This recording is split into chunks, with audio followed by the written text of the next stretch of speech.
everyone. Welcome to Padai Exam Prep, the YouTube channel. Today, we will be continuing our part 3 for Management Code 17, the unit number 1. In earlier two videos, we have completed Managerial Economics. Today's topic for unit number 1, subtopic that we are going to discuss is all about demand.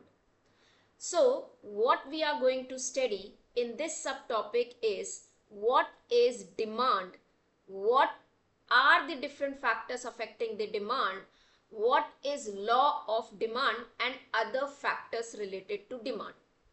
This subtopic would be completed in multiple videos. So let's start today's topic, that is the demand analysis, demand factor. Before we move to law of demand and other things related to demand, let's understand what is a demand. So in simple language, when I demand something, it means I require that product. It means I want that product to be purchased or I need that product. Now, this demand, is it different from want and desire? There are 3-4 terms: need, want, desire. Want and desire are associated with the demand. Now, need का मतलब क्या? So when I have my basic necessity without which I cannot survive, I need something for my survival, I need something that is necessary for me, those factors are called as need factor. What is want? So I would give you the example for this. When I am thirsty, I need water. So water is my need to fulfill my thirst or quench my thirst, because that time I need a water. Now, what is want and what is desire? Same with the water. I am not thirsty. I am no more thirsty, but I would like to drink a water. So my want is like I want cold water, hot water, normal water. So this is my want. I am now wanting. So need is like I cannot survive without it. I need it. Want is now I am putting my choices. So want is I want cold water. I need hot water. That is want. Then comes your desire. Desire is I am looking for mineral water. I am looking for Bisleri water. So now this is your desire at the utmost. That is the uppermost factor, where you don't have the need, your need is fulfilled, your want of cold water or hot water is also fulfilled. Now you desire that as I move above, I would go for mineral water or Bisleri water, right? And this factor somewhere are associated, need, want and desire. These factors are associated with any person's willingness and ability to pay. See, need is something where a person need a water and he would pay anything for it. So, अगर कोई thirsty है, he need a water and he need that water urgently, he would pay for it. Then comes your want. Again, it comes to the ability to pay, right? He have ability of cold water, hot water or normal water. He wants to drink cold water, so he would pay for it. Desire. He has the mineral, he has a desire for mineral or Bisleri water. Then he will go and pay for that water. So the ability of the person's increases, willingness of his to have such product increases. As per increase, these 3 levels are defined. Simple term में need का मतलब होता है मैं जिसके बिना survive नहीं कर सकती और जो मुझे चाहिए, मेरी बेसिक नीड. वांट का मतलब होता है वो नीड फुलफिल होने के बाद में जब मैं चीजों में चॉइसेस देखने लगती हूँ, that is want. And desire is when I start looking for brand value, जहां मैं अपने स्टेटस की बात करने लगती हूँ, वो है desire. Now this desire, want, both associate or creates the demand. सबसे पहले what is demand? Simple. If I am demanding certain product, उस प्रोडक्ट को खरीदने की एबिलिटी और मेरी विलिंगनेस दोनों ही होनी चाहिए, तब मैं वो प्रोडक्ट को खरीदना चाहूंगी. सो जो भी प्रोडक्ट मैं डिमांड कर रही हूं वो मेरी एबिलिटी और विलिंगनेस पे डिपेंड होता है. So this is like there can be a branded cloth. I am willing to pay for this. मैं पे करना चाहती हूँ. I am willing to pay for this, but I'm not able to do it. Maybe because of any reason. So if I'm not able to pay for it, it means I am not demanding it. I will analyze both the factor. दोनों factor को देखूंगी तभी वो मेरा demand बनेगा. So economists use the term demand to describe consumers' willingness, ability to pay for a particular goods and service. And this is your PYQ asked in exam. So the demand for a good is a consumer's desire. So he should have that desire, willingness to have it, for which he is willing and able to pay. So desire for certain good or service which is supported by capacity to purchase is called demand. Simple language में कोई एक product है, good है, services है, मैं उसको खरीदना चाहती हूँ, मेरे पास एबिलिटी भी है और मेरी खुद की डिजायर भी, मेरी डिजायर है कि मैं उसको खरीदूं, मैं उसको खरीदना चाहती हूँ या उस प्रोडक्ट को लेना चाहती हूँ, तो मेरी एबिलिटी भी होनी चाहिए, मेरी विलिंगनेस भी होनी चाहिए. Desire is wishful thinking. जो मैंने ये 3 स्टेज आपको एक्सप्लेन किया, विशफुल होती है. हम स्टेटस की बात करते हैं. Now demand is a quantitative expressions of the preferences. Why quantitative? Why not qualitative? Again, the two factor, willingness and ability. कितने में कितना. So and along with this quantitative, it is a fact, in fact it is a photographic picture of consumers' attitude towards the commodity. Now the sentences given here can be asked in exam, like which of the sentences regarding the demand, statements regarding the demand are true or false. Now the few authors who have given the definition, the demand for anything at a given price is the amount to which will be bought per unit of time at that price. Per unit of time here means per unit of product and what price.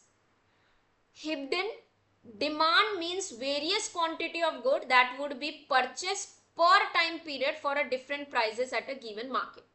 ठीक है, every time I purchase that good, it is at different period. So today if there is a product, today I have the very normal ability to buy it, next time I have better ability to buy it. So when I am demanding the product as per the ability at the different period at the different prices, that is the demand for the product. Now constituents of demand, again highly important from exam point of view. First is your desire for goods and services. You should have a desire, ability, willingness, another two important, and this has to be at the given period of the time at the given prices.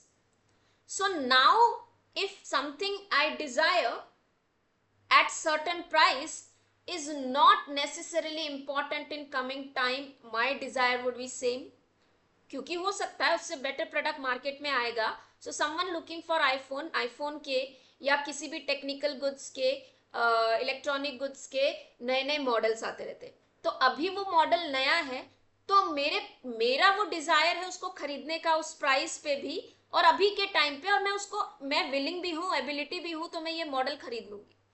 Next, जब वो पुराने नए models आएंगे, नया model market में है, so people will think about the old model. वो पुराना मॉडल खरीदने से पहले सोचेंगे कि अगर थोड़ा सा मैं विलिंग हूं, मेरे पास एबिलिटी है नए मॉडल को खरीदने की, so this demand would not be there. ठीक है, सो ये है कॉन्स्टिट्यूएंट्स ऑफ डिमांड. अब the demand has 3 essentials: price, at what price it is available; quantity of demanded, what quantity I am demanding; and the time, what is the time required. Demand deals with the 4 things: consumption, production, exchange, distribution. अगर आप देखेंगे ये activities कहीं ना कहीं आपकी economy से related है। So demand and supply are the factors और इकोनॉमिक थ्योरीज जो मैनेजरल इकोनॉमिक्स में काम आती हैं। So it deals with consumption, production, exchange and distribution of any product. So this was all about demand. Now one PYQ which has been recently asked in exam. When is demand for the commodity constituted?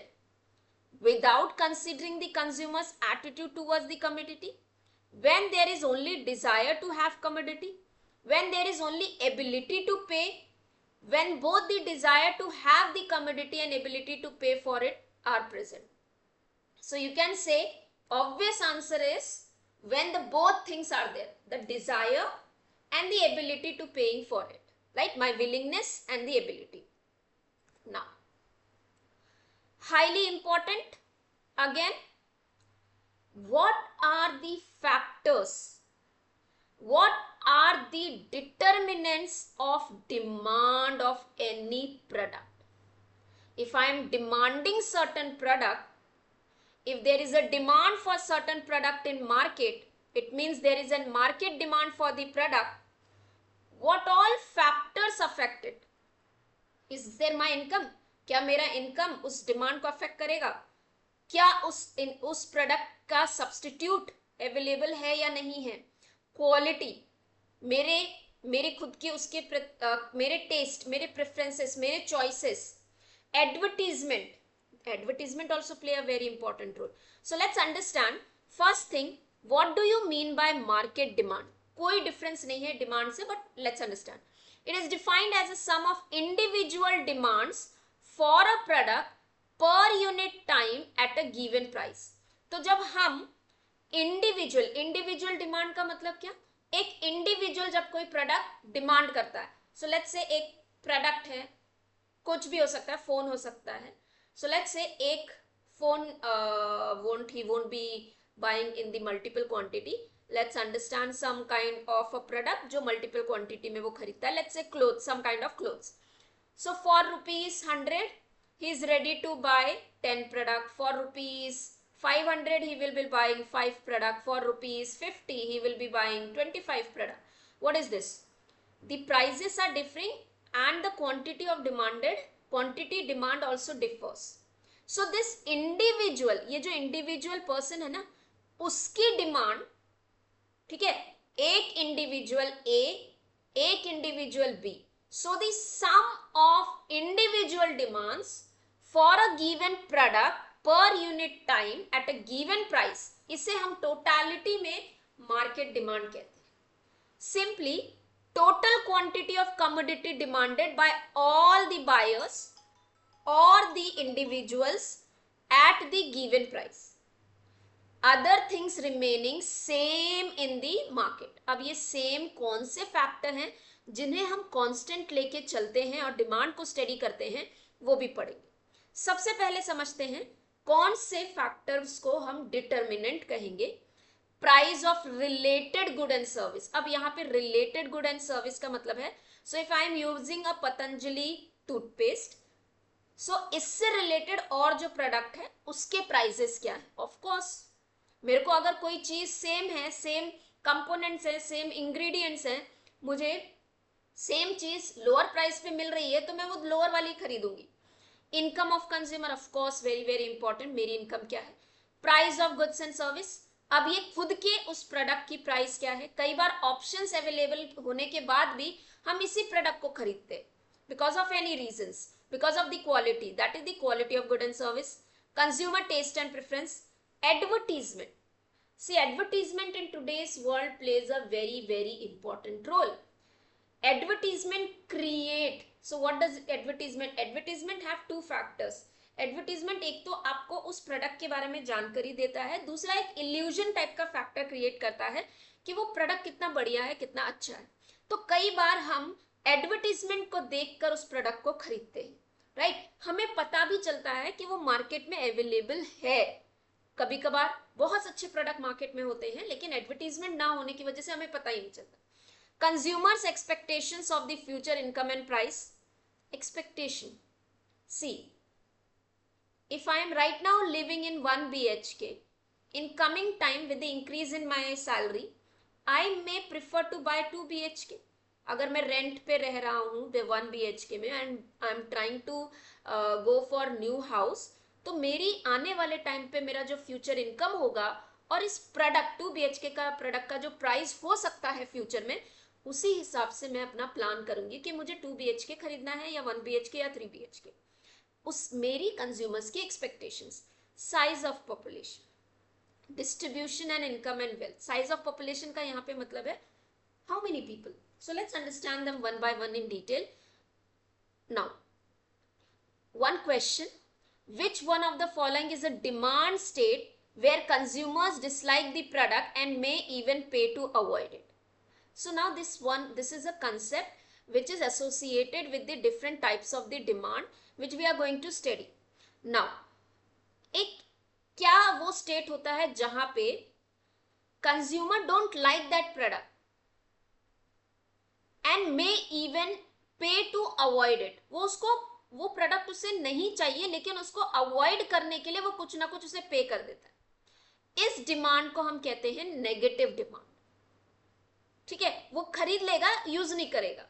ठीक है, उसे पसंद नहीं है but to avoid it, sorry ही पे to avoid it का मतलब है यहाँ पे कि वो मुझे यूज ना करना पड़े या वो प्रोडक्ट मेरे सामने ना आए, मुझे वो प्रोडक्ट खरीदना ना पड़े, उसके लिए वो पे कर देगा.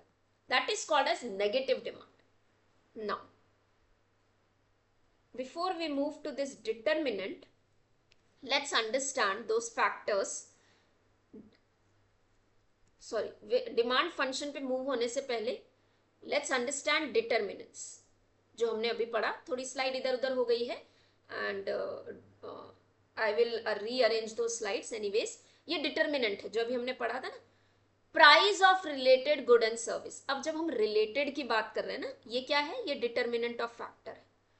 ठीक है, डिटर्मिनेंट ऑफ फैक्टर होता क्या है, जो डिसाइड करता है. डिटर्मिनेंट ऑफ डिमांड क्या होते हैं, जो डिसाइड करते हैं किसी प्रोडक्ट की डिमांड क्या हो.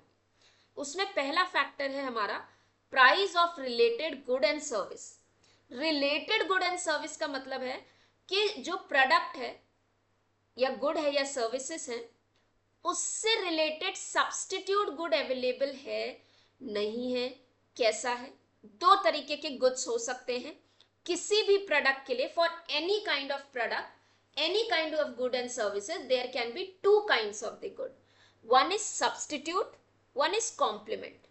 Substitute good is instead of this good or service, I can completely substitute another. So instead of good A, I can substitute it B. Complementary is with A, B is the product which is complementing it, which is complementing it, which is going with it, उसी के साथ है. So when the change in price of one good changes the demand for another good. So एक product है, उसकी price अगर change हो रही है और दूसरे प्रोडक्ट की प्राइस पे भी अफेक्ट हो रहा है, तो हम कहते हैं कि वो दो गुड्स क्या है, रिलेटेड है. मार्केट में ऐसे बहुत सारे प्रोडक्ट्स हैं. हेयर ऑयल्स के ऐड आप देख सकते हैं, टूथपेस्ट के आप ऐड देख सकते हैं, राइट. इलेक्ट्रॉनिक, स्पेसिफिकली इलेक्ट्रॉनिक नहीं कहेंगे, मोबाइल सर्विसेज के आप ऐड देख सकते हैं. एक टैरिफ अगर अपना इंक्रीज कर रहा है, अगर जियो ने इंक्रीज किया एयरटेल भी इंक्रीज करता है, जियो ने डिक्रीज किया एयरटेल भी डिक्रीज करता है. ये गुड्स को हम कहते हैं रिलेटेड गुड्स, जहां पे डिक्रीज और increase basically the change in the price. एक प्राइस जो एक गुड के चेंजेस, एक गुड ए कोई भी एक प्रोडक्ट है उसमें अगर चेंजेस हो रहे हैं प्राइस में और उससे दूसरे गुड की डिमांड में चेंजेस आ रहे हैं, तो हम उन्हें कहेंगे रिलेटेड प्रोडक्ट. अब ये रिलेटेड प्रोडक्ट के अंदर में सब्स्टिट्यूट हो सकता है और कॉम्प्लीमेंट्री हो सकता है. सब्स्टिट्यूट का मतलब है when the price of one good increases the demand of another. यानी सिंपल से लॉजिक है, मेरे पास में दो सब्स्टिट्यूट मतलब दो ऑप्शंस अवेलेबल हैं. अब हम इनको लेके चलते हैं कि डेली नीड्स की प्रोडक्ट्स में, जैसे इट्स लेट्स से टूथपेस्ट है, ठीक है। So now let's take an example, Colgate and Patanjali. तो मैं फिलहाल पतंजलि यूज कर रही हूँ, लेकिन पतंजलि ने अननेसेसरी या अचानक से प्राइस इंक्रीज कर दिए। अब क्या होगा, इसकी प्राइस इंक्रीज होने की वजह से कोलगेट की डिमांड इंक्रीज हो गई। क्यों? अल्टीमेटली इतना मेरे पास में पैसा नहीं है कि मैं, क्यों, मेरे पास ऑलरेडी सब्सटीट्यूट अवेलेबल है, then why should I buy. So इसकी वजह से ये कोलगेट टूथपेस्ट की डिमांड इंक्रीज हो रही है। ऐसे गुड, तो मैं क्या कर रही हूँ यहाँ पे, पतंजलि को कोलगेट से सब्सटीट्यूट कर दे रही है। इसे हम कहते हैं बेसिकली दी सब्सटीट्यूट गुड्स, जहां सब्सटीट्यूट हो जाता है। और when the increase in the price of one good, ये प्राइस या फिर इंक्रीज या डिक्रीज हो रहा है, ठीक है, प्राइसेस चेंज हो रहे हैं, उससे दूसरे प्रोडक्ट डिमांड, उस दूसरे प्रोडक्ट की, ठीक है, when increase in price of one good decrease the demand of another good, it is complementary। Complementary क्यों कहते हैं इसे, कि क्या होता है कि कॉम्प्लीमेंट्री गुड्स हैं, वो साथ में जाएंगे, ठीक है, फिक्स्ड रेशो या वो साथ ही जाएंगे। तो इसमें क्या होगा कि दो प्रोडक्ट्स हैं, ठीक है, इसमें वन का प्राइस इंक्रीज हो रहा है तो दूसरे गुड की, और ये दोनों रिलेटेड है, दोनों रिलेटेड है, दूसरे का क्या होगा, डिक्रीज हो जाएगा डिमांड, ठीक है। इसकी प्राइस इंक्रीज हो रही है, इसकी प्राइस की इस गुड की, दूसरे गुड की डिमांड क्या हो रही है, डिक्रीज हो जाएगी। तो हम इसे कहेंगे complementary goods, they are complementary. So यहां पे जो हमने सब्सटीट्यूट में क्या देखा, when the price for any a good is increasing, the demand for B is increasing. यहां इंक्रीज है प्राइस में, तो यहां पे भी डिमांड में इंक्रीज है, तो इसे हम कहेंगे that substitute goods are positively related। तो अगर A की प्राइस 2, 3, 4, 5, 6 से इंक्रीज होते जा रही है, तो B की डिमांड इंक्रीज हो रही है। So this is price, this is demand, इसे हम कहते हैं पॉजिटिवली रिलेटेड। तो याद रखेंगे, सब्सटीट्यूट गुड्स पॉजिटिवली रिलेटेड होती है। कॉम्प्लीमेंट्री गुड्स क्या होते हैं, कॉम्प्लीमेंट्री गुड्स वो होते हैं जहां पे जब किसी एक प्रोडक्ट की प्राइस, सो ये आप देखेंगे price of good x increase हो रही है, इंक्रीज हो रही है, तो जो वाई प्रोडक्ट है उसकी डिमांड डिक्रीज होते जा रही है, इसे कॉम्प्लीमेंट्री कहते हैं। ये वो प्रोडक्ट होते हैं जैसे कि now let's take an example, shoes, ठीक है, हम यूजुअली देखते हैं ब्रांड शूज, ठीक है, सपोज शूज के साथ सॉक्स तो खरीदने ही होते हैं। सो अगर इस शूज की वैल्यू बढ़ रही है, प्राइस इंक्रीज हो रही है, ऑटोमेटिकली लोग ये शूज नहीं खरीदेंगे और इन शूज के साथ आने वाले या पहनने वाले सॉक्स की डिमांड डिक्रीज हो जाएगी। क्यों? शूज ही नहीं पहनने, तुमने शूज के प्राइस इतने बढ़ा दिए कि हमें नहीं पहनने, राइट। इसी तरीके से ब्यूटी प्रोडक्ट्स में भी होता है, इसी तरीके से हमारे कंज्यूमेबल्स में भी होता है कि अगर वो चीज की प्राइस आप इंक्रीज करोगे, ऑटोमेटिकली उससे रिलेटेड जो प्रोडक्ट है उसका प्राइस, वो उसकी डिमांड डिक्रीज होगी। So when the price of one good increases, the demand decreases for another good, इन्हें हम कॉम्प्लीमेंट्री कहते हैं। ये डायग्राम से ऐसे रिप्रेजेंट होता है। Then comes your income of consumer. Yes, अब जो एक पर्सन की इनकम है, this is considered to be the important determinant. क्यों?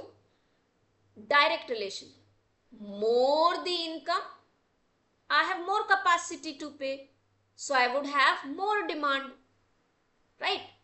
So as my income increases, the demand for the product will increase. So income and the demand are positively related. Income has a positive effect on demand on product. अब ये जो मेरी income है या income के basis पे जो मैं प्रोडक्ट डिमांड करती हूं, ये तीन चीजों में या गुड्स के गुड्स में, सो मैं जैसा मेरा जो इनकम है, मैं वो इनकम कैसे स्पेंड कर रही हूं, वो डिफरेंट गुड्स हो सकते हैं, ठीक है। सो basis of income I am spending the goods can be of different types, like necessity of life. Necessity of life हमारी डेली नेसेसिटी, रोटी कपड़ा मकान, हमारे जो हमें रोज चाहिए। नेसेसिटी ऑफ लाइफ, इसके लिए the demand will not change even if my salary keeps on increasing. If I am requiring 8 kgs of rice for 2 people or 4 people in a family of 4 people of a family, with my income the demand would be 10 kgs, keeping other factor constant. हम बाकी factor constant रख के ले चल रहे हैं कि as, वो सारे फैक्टर कांस्टेंट है। तो 10 केजी अगर 4 लोगों के लगता है तो 10 केजी ही लगेगा। ये मेरी नेसेसिटी ऑफ लाइफ है जिसका डिमांड मैं चेंज नहीं करूंगी। फॉर कंफर्ट, और कंफर्ट क्या है? सी, कंफर्ट मतलब जैसे यू हैव ड्यूरिंग समर आप एसी लगाते हैं, you have sofa set at your home, sofa set में भी like will come to that, you have coolers, ये सारे क्या हैं? ये this all are comfort goods. So कई बार हम हमारा इनकम क्या करते हैं? कंफर्ट के लिए स्पेंड करते हैं। Now once your necessities are fulfilled, जो आपकी बेसिक नेसेसिटी फुलफिल हो जाती है, हम अपने लाइफ को कंफर्ट बनाने के लिए कंफर्टेबल गुड्स पे खर्चा करते हैं। Now for making the comfortable life, as our income increases we spend more on our comforts. ठीक है, हम क्या करते हैं? हम और भी ज्यादा उन पे खर्चा करते हैं। सो now this is again a positive factor, it increases. So comfort goods are those goods which make our life comfortable. After satisfying necessity life, people spend money on comfort. Comfort goods are used to maintain increase efficiency. In comfort we have two types of good, जिसे हम normal good कहते हैं, और inferior. Again this is important. Inferior का मतलब होता है with the increase in demand, sorry, with the increase in income there will be increase in demand for this good. जहां पॉजिटिव रिलेशनशिप आएगा कंफर्टेबल प्रोडक्ट्स के लिए, हम उसे नॉर्मल गुड कहेंगे।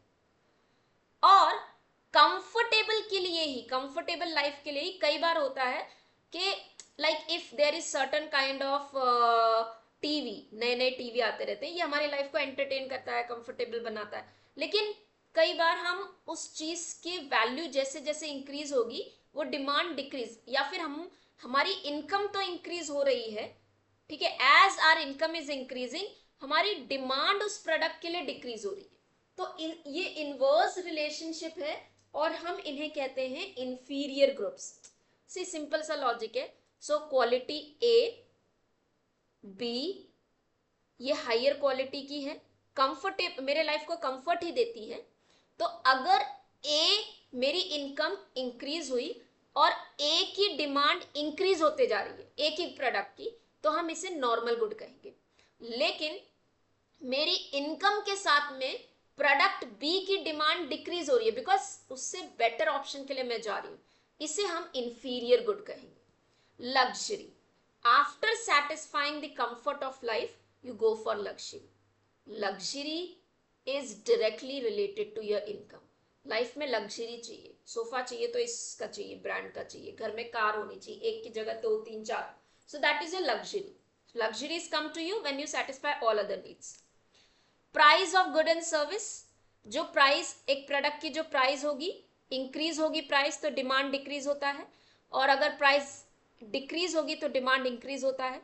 People will buy more on lower price, people will buy less on higher price, so that is the price. Quality, see the quality of product, अगर quality अच्छी है product की demand would be high, अगर quality नहीं है demand would be low. Recently MDH मसाले, you all know the कि यहाँ पे क्वालिटी पे ये फेल हो गए, जैसे ही ये न्यूज में आया स्टैंडर्ड क्वालिटी पे, इंटरनेशनल क्वालिटी पे the demand have fallen down. Taste and preferences, so this is usually in fashion, सबका अपना टेस्ट और प्रेफरेंस होता है, सो basis of their taste and preference they invest. Advertising, so advertisement पे कई बार लोग so now this is like advertisement से सेल्स इंक्रीज हो जाती है, डिमांड इंक्रीज हो जाती है, लोगों को पता चलता है and people have the perception कि इसका अगर एडवर्टीजमेंट आ रहा है, someone is there is a, अगर कोई स्पॉन्सरशिप कर रहा है या फिर कोई ब्रांड या कोई बड़ा सेलिब्रिटी उसको एडवर्टाइज कर रहा है, so they have a different impact, right. Expectations. Consumer expect कि आने वाले टाइम में इस प्रोडक्ट की प्राइसेस बढ़ सकती हैं, तो वो क्या करेगा, ठीक है, बढ़ सकती हैं, तो वो शायद, so let's say this is like अगर हम घर लेने जा रहे हैं, जगह, ठीक है, मुझे पता है इस लोकेशन में घर खरीदना है, आने वाले टाइम पे इसकी प्राइस बढ़ेगी, बढ़ेगी तो मैंने इसको अभी खरीद लेना, या फिर मुझे पता चलता है आने वाले टाइम पे ये प्रोडक्ट की प्राइस डाउन होगी तो आगे जाके लूंगी, अभी नहीं लूंगी, तो अभी इसकी मेरी डिमांड अभी नहीं है, आगे जब प्राइसेस डाउन होंगे तब खरीदेंगे. So that is expectations of rise और fall in the price. Size of population, how many people are demanding that product, ज्यादा लोग जनरलाइज वे में उस प्रोडक्ट को यूज कर रहे हैं या नहीं, that is, so greater is the population, greater would be demand, right. Distribution of income and wealth. So now there are the products in the market जो यूजुअली कई बार हायर इनकम कैटेगरी या बोले upper middle class higher level of class of society के लिए बनाए जाते हैं, right. There are the product जो नॉर्मल जनरल लोगों के लिए भी बनाए जाते हैं. सो डिपेंडिंग अपॉन के हमारी सोसाइटी में, हमारे नेशन में distribution of income and wealth कैसा है. So these all are determinants of your demand. अब इन्हीं डिटर्मिनेंट्स के बेसिस पे हम डिमांड फंक्शन को डिफाइन कर सकते हैं. Now what do you mean by demand function? Simple, demand function का मतलब है कि डिमांड कौन से फैक्टर्स पे डिपेंडेंट है.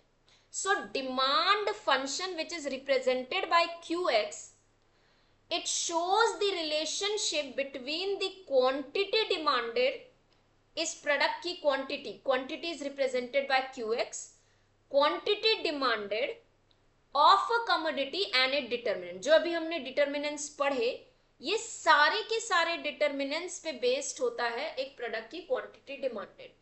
And how mathematically it can be represented this way, QDX quantity demanded for, so this is QDX quantity demanded for the commodity X. F ये functional relationship, इनके बीच का रिलेशनशिप शो कर रहा है. Price of commodity, consumer income, price of substitute, price of complementary commodity, PZ, taste and preference. So ये सारे हमने जो अभी पढ़े उनको डिनोट करने का तरीका है. ये फॉर्मूला एग्जाम में पूछ सकते हैं, ठीक है, इनको रिप्लेस करके या इनके मोर सब्सटीट्यूट वर्ड को यूज करके आपको पूछा जा सकता है. So this is your demand function. Now coming to very important thing, law of demand. जब हम कहते हैं ना सिंपल लैंग्वेज में, when we say if the price of the product increases, the demand for the product will decrease होगा. Price increase होगा तो product का डिमांड डिक्रीज होगा. ये जो जनरल बिहेवियर है ना कंज्यूमर का, this general behaviour of consumer for any product shows a relationship between price and demand which is inverse, या क्वांटिटी एक रिलेशनशिप शो करता है. ये यूजुअली ये कंज्यूमर की नॉर्मल बिहेवियर होता है कि प्राइस अगर इंक्रीज होगा डिमांड डिक्रीज होगा. तो ये जनरल बिहेवियर है जो प्राइस और क्वांटिटी डिमांडेड में रिलेशनशिप शो करता है. ये दो तरीके के वेरिएबल्स हैं, इसे ही हम कहते हैं लॉ ऑफ डिमांड. यही हमारा लॉ ऑफ डिमांड है. So law of demand describe the general tendency of consumers behavior. It explains functional relationship between two variables. A functional relationship here means how price and quantity are related to each other. उनके बीच का relation क्या है, inverse है, direct है, right. तो यहाँ पे तो हमारा इनवर्स रिलेशनशिप आ रहा है. So law of demand explain inverse relationship between price and quantity demand. It means people will buy more at lower price, buy less with the will buy at lower price and buy less with the higher price. Now, 3 important definition. Samuelson law of demand state that people will buy more at lower prices, buy less at higher price. If other remains constant same, जिसे हम सिट्रेस Paribas, ये term भी इसके लिए use होता है. Fagration, quantity demanded varies inversely with price. Marshall, amount of demand increases with the fall in price and diminishes with the rise in price. सभी ने सेम डेफिनेशन दिया है अपने अपने वर्ड्स में. अब so your demand price, with the increase in price, demand will decrease keeping other factors constant. कौन से फैक्टर्स कांस्टेंट या सेम होते हैं? बाकी जो हमने डिटर्मिनेंट में पढ़े थे ना, वो फैक्टर्स में केवल आप प्राइस को वैरी करिए, बाकी फैक्टर्स को कांस्टेंट रखने के लिए तो डिमांड इनवर्सली रिलेटेड है. इसे हम कहते हैं लॉ ऑफ डिमांड. अब क्या ऐसा भी है जहां ये लॉ ऑफ डिमांड फेल होता है? हाँ. So I hope now law of demand तक सभी को क्लियर है. Exceptions of law of demand या लॉ ऑफ डिमांड जहां फॉलो नहीं होता है वो कुछ भी पढ़ेंगे ना. Assumptions of law of demand again important. क्या क्या एजम्पशंस हैं और कौन से ऑथर ने दिए हैं ये आपको पता होना चाहिए. Stigler and Bowdling has given there are some assumption of demand of law, means if price increases demand will decrease. इस लॉ के कुछ assumptions हैं. There should be no change in income consumer, इसको सेम रखना है constant. No change in taste and preference, no change in price related to good, no change in size and population. Consumer is a rational consumer. What is rational consumer? So rationality is something related to positivity or something where he is thinking logically. There is no expectation of rise or fall in the, तो जो भी हमारे determinants हैं वो सारे negative हैं. And very important, the market has to be a perfect competition. अब perfect competition का मतलब होता है कि एक ऐसा market situation जहां पे A प्रोडक्ट की अगर डिमांड है, अगर A प्रोडक्ट की अगर डिमांड है तो वो अपने आप में ऐसा प्रोडक्ट है जिसमें मल्टीपल या फिर मल्टीपल बायर्स एंड सेलर्स हैं और होमोजेनियस बाकी जो प्रोडक्ट भी हैं, अगर मार्केट में और भी प्रोडक्ट हैं वो ए जैसे ही हैं, मतलब ए बी सी डी इन सबकी कैरेक्टरिस्टिक परफेक्ट मार्केट में एक ही होगी. क्योंकि अगर बी अलग सी और अगर डी डिफरेंट होंगे तो कहीं ना कहीं कंज्यूमर जाके चॉइस करेगा. लेकिन लॉ ऑफ डिमांड कहता है कि वो परफेक्ट मार्केट है, यहां प्रोडक्ट होमोजेनियस है, चेंज ही नहीं हो रहा.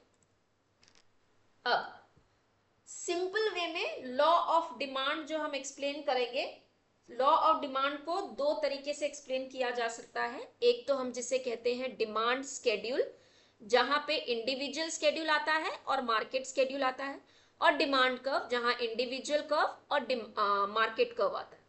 तो इंडिविजुअल कर्व का मतलब जहां हम इंडिविजुअल को स्टडी करेंगे, इंडिविजुअल एक प्रोडक्ट को कैसे डिमांड करता है, और जब हम मार्केट की बात करेंगे तो मल्टीपल इंडिविजुअल्स किसी प्रोडक्ट को कैसे डिमांड करते हैं. So what is demand schedule? Demand schedule का मतलब it shows a relationship between the price quantity demanded at the different prices. Demand का स्केड्यूल, डिमांड कैसे वेरी करता है, तो एक ही प्रोडक्ट है मेरे पास में, सेम प्रोडक्ट अवेलेबल है, ठीक है, वो अभी 10 रुपए पे है तो मैं 5 प्रोडक्ट खरीद रही हूँ, 20 अगर उसकी प्राइस हो जाती है तो शायद मैं 4 ही खरीदूंगी, इस तरीके से. सो डिफरेंट प्राइसेस पे एक इंडिविजुअल एंड मार्केट के अंदर में प्राइस और क्वांटिटी डिमांडेड कैसे वेरी करते हैं. सो पहले तो इंडिविजुअल डिमांड स्केड्यूल क्या होगा? It shows a quantities of commodity demanded by individual consumer at different prices. ये है. सो प्राइस 10, 20, 30, 40, 50 और द डिमांड वैरीज. मार्केट का क्या होगा? It shows the quantities of the commodity demanded by all consumer. जितने consumer, जितने individuals market में available हैं उनका. So market demand schedule is defined at quantities of commodity demanded which all consumer will buy at all possible prices. A consumer, all possible price, B consumer all possible prices उनकी demand, C इसकी demand, तो 5 6 4। ठीक है, ये क्या है, ये इस प्रोडक्ट, एक प्रोडक्ट की डिमांड है ₹10 पे, ए ने डिमांड करे 5, बी ने डिमांड करे 6, कंज्यूमर सी ने डिमांड करे 4, तो टोटल डिमांड उस प्रोडक्ट की मार्केट में कितनी हो गई 15। कितने रुपीस पे, 10 रुपीस पे। 50 पे कितनी होगी, 3 की demand, right. So that is market demand schedule. अब हम आते हैं डिमांड कर्व। डिमांड कर्व क्या है, जो ये जो स्केड्यूल है ना, स्केड्यूल हमने अभी देखा कि 10 रुपए पे 5 प्रोडक्ट मांग रहे हैं, जब हम उसे ग्राफिकल एक रिप्रेजेंट करते हैं, प्रेजेंटेशन देते हैं, वो हो गया हमारा डिमांड कर्व। सो अब हम individual, when we talk about individual demand curve, individuals demand of the product at different prices. So this is quantity demanded, ये price है 10 9 8 7 decreasing order में. So 10 पे 1 point, this was the highest price. As the prices decreases, the demand increases. This is individual. Similarly for the market, market के अंदर में 10 पे it was lowest. As the prices decreases, the demand increases, and hence the curve is considered to be upward sloping positively. Now ये जो हमने अभी shape पढ़ा, ठीक है, वो तो क्या था, एक तरीके का डिमांड, इंडिविजुअल का डिमांड प्राइस के ऊपर, इसको मैंने यहाँ पे उल्टा बनाया हुआ है, that is why it is like showing, this is like decreasing. अगर हम इसको इस तरीके से, so this is to show you, basically this curve is to show you कि अगर एक एम्प्लॉय पर्सन है, वो मार्केट में अगर उस प्राइजेस इंक्रीज हो डिक्रीज होते हैं तो डिमांड इंक्रीज होती है। इसका हम सही वे में डिक्रीजिंग की जगह इंक्रीजिंग में बनाएंगे तो हमारा जो शेप आता है वो डिमांड कर्व का शेप होता है। So demand curve, law of demand जो होता है, जो हम ड्रॉ करते हैं प्राइस और डिमांड के बीच में, between the demand and price, it is a inverse relationship. क्या है वो, इनवर्स रिलेशनशिप, यानी प्राइस इंक्रीज होंगे तो डिमांड डिक्रीज होगा। तो मैं यहाँ पे शायद प्राइस इंक्रीजिंग ऑर्डर में लिखूं या प्राइस डिक्रीजिंग ऑर्डर में लिखूं, ग्राफ ऐसे जाएगा, ठीक है। अगर नीचे वाले ऑर्डर में तो ऐसे जाएगा, अगर इस तरीके से ऑर्डर में तो ऐसे आएगा, लेकिन रिलेशन क्या है, इनवर्स ही रहेगा। सो प्राइस और डिमांड में द रिलेशनशिप इज इनवर्स। अब दिस इज डाउनवर्ड स्लोपिंग, हम इसे डाउनवर्ड स्लोपिंग कहते हैं। जो इनवर्स रिलेशनशिप शो करता है उसका ग्राफ डाउनवर्ड स्लोपिंग होगा, ठीक है। यहां पे मैंने पॉजिटिव स्लोप इसलिए कहा because this is negatively falling. But आप याद रखेंगे कि जो डिमांड कर्व है इसका जो शेप होता है, ये जो होता है वो डाउनवर्ड स्लोपिंग। डाउनवर्ड स्लोपिंग का मतलब है इस तरीके से। So this is your price, this is your demand sloping downward, this is your downward sloping inverse relationship and moving from left to right। ये characteristics हैं या properties हैं demand curve की। अब ये जो downward sloping है, why this is downward sloping, इसके reasons क्या हैं? So the first one is willingness to pay, the law of diminishing marginal benefit, the law of diminishing marginal utility। पहले तो यूटिलिटी का मतलब समझिए। यूटिलिटी का मतलब होता है सैटिस्फैक्शन। मुझे उस प्रोडक्ट को कंज्यूम करने से जो सैटिस्फैक्शन मिलता है उसे यूटिलिटी कहते हैं। और मार्जिनल बेनिफिट का मतलब है मैंने एक वन प्रोडक्ट को कंज्यूम किया, फिर वही सेकेंड प्रोडक्ट को उसी को सेकेंड टाइम कंज्यूम किया, तो फर्स्ट से सेकेंड तक जाना या थर्ड तक जाने तक जो सैटिस्फैक्शन होता है वो कहीं ना कहीं डिक्रीज हो जाता है, ठीक है, वो तो डिक्रीज होता है। और इनके बीच का जो सैटिस्फैक्शन डिफरेंस है इसे हम मार्जिनल बेनिफिट कहते हैं। यानी जब मैंने एक प्रोडक्ट खरीदा और फिर 2 खरीद दे, 1 से 2 खरीदने में डिफरेंस क्या था या बेनिफिट क्या मिला मुझे, तो हम उसे कहते हैं marginal benefit. So this is like the economics term for additional benefit is marginal benefit. मुझे एक्स्ट्रा बेनिफिट, मैंने एक प्रोडक्ट खरीदा, दूसरा खरीदा, दो खरीद लिए, तो दूसरा खरीदने में मुझे एक्स्ट्रा बेनिफिट क्या मिला, उसे हम मार्जिनल बेनिफिट कहते हैं. मार्जिनल मीन्स और on at the edge. Marginal benefit means extra benefit derived from consumption of one extra unit of good. एक की जगह दो कंज्यूम किए तो मुझे क्या एक्स्ट्रा बेनिफिट मिलता है. Since marginal benefit declines as the total consumption increases. Very, very true. So now let's say I am thirsty. I'm thirsty, मेरे को पानी चाहिए. So when I am drinking one first glass of water, जब मैं पहला glass पानी का P रही हूँ, my satisfaction was at very high peak because I was thirsty. So now when I am drinking second glass of water, मेरी need वो level की नहीं थी, तो मेरा satisfaction भी कम हो रहा है. When I am drinking third glass of water, my satisfaction decreases. So this is what it is said in law of diminishing marginal utility. मेरा जो satisfaction है या जो utility है वो decrease होता है with extra consumption. And because of this जो हमारा demand होता है वो downward sloping होता है. ठीक है. Since marginal benefit declines at total consumption increases, a consumer is prepared to pay a low price for each consecutive unit. It means consumer in the equilibrium when marginal utility is of a commodity is equal to its price. क्या मतलब है कि जब मुझे जो satisfaction मिला utility, वो मैंने जो उसके लिए पे किया. See, thirsty, I am very thirsty. I am very thirsty. I will pay. सामने वाले ने मुझे बोला 50 rupees a bottle. I will pay. ठीक है, because I am thirsty. Then next quantity. Now I am not thirsty. I don't need it. Now will I pay 50? No. 40. So this 50 at a point was in equilibrium with my satisfaction.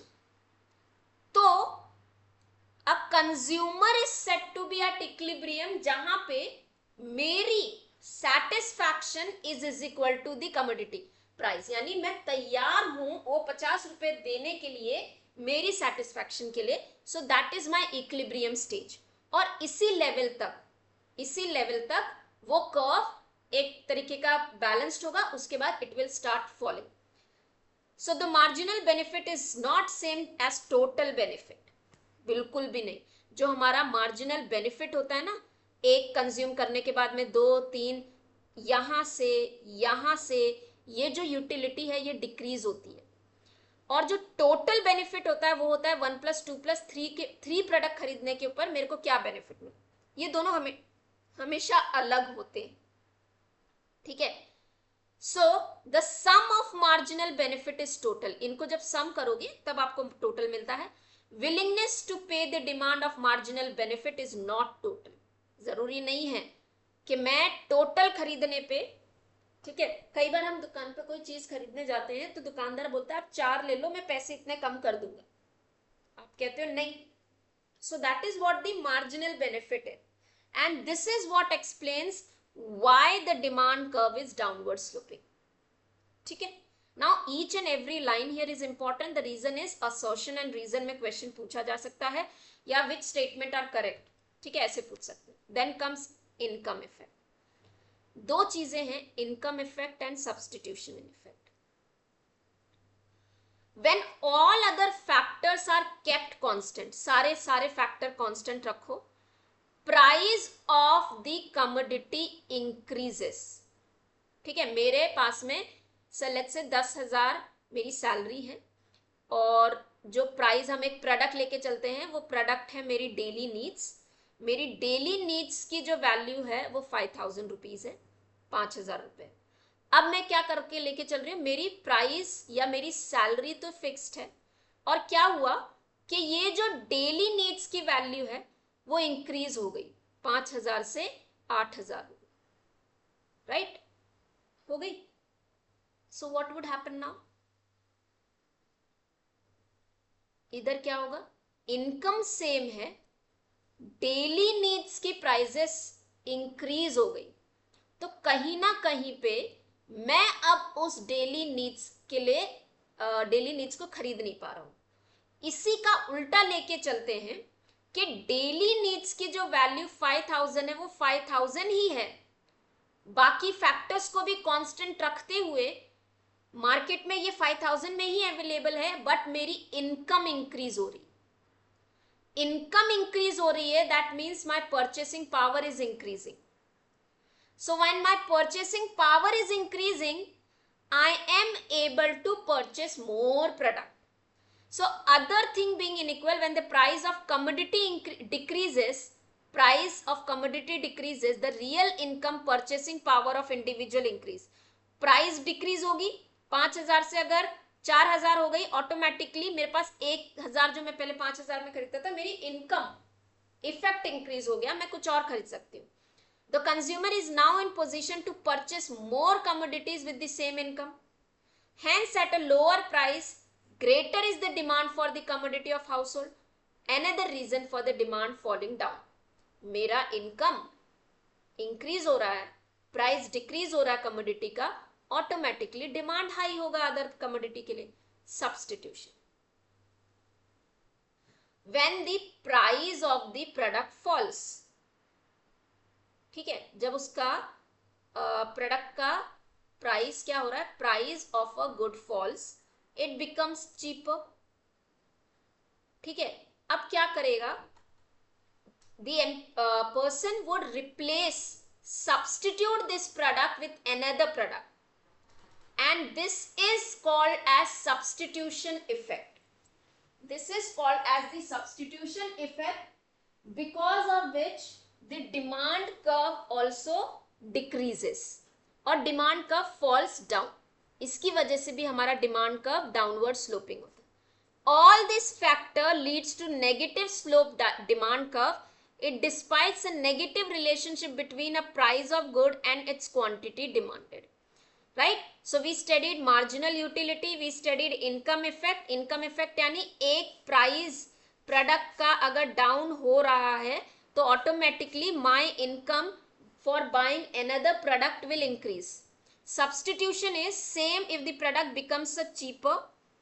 ठीक है, I will substitute with another cheaper product, again the demand is falling down. So now another mathematical formula that you need to know is Qx is equal to Fpx. Another point is new consumer. A commodity tends to put more use by customers when it falls, price fall. Many other consumers who were not consuming the commodity will start consuming. Price is falling, other people also start buying it. Too many uses. When the commodity जो product है उसके बहुत सारे uses हैं, automatically उसकी demand ज़्यादा होगी. Psychological. Psychologically ये साइकोलॉजिकल फैक्टर है, प्राइस इंक्रीज होगा, डिमांड डिक्रीज होगी, प्राइस फॉल होगा, डिमांड इंक्रीज होगी. So this are the different factor which causes the downward sloping of the demand curve. For today up till here, in next class we will be studying the exceptions of the law of demand. Whatever we studied today was related to demand, law of demand, factors affecting law of demand curve and so on. So next class we will be moving to next part of this session. Thank you.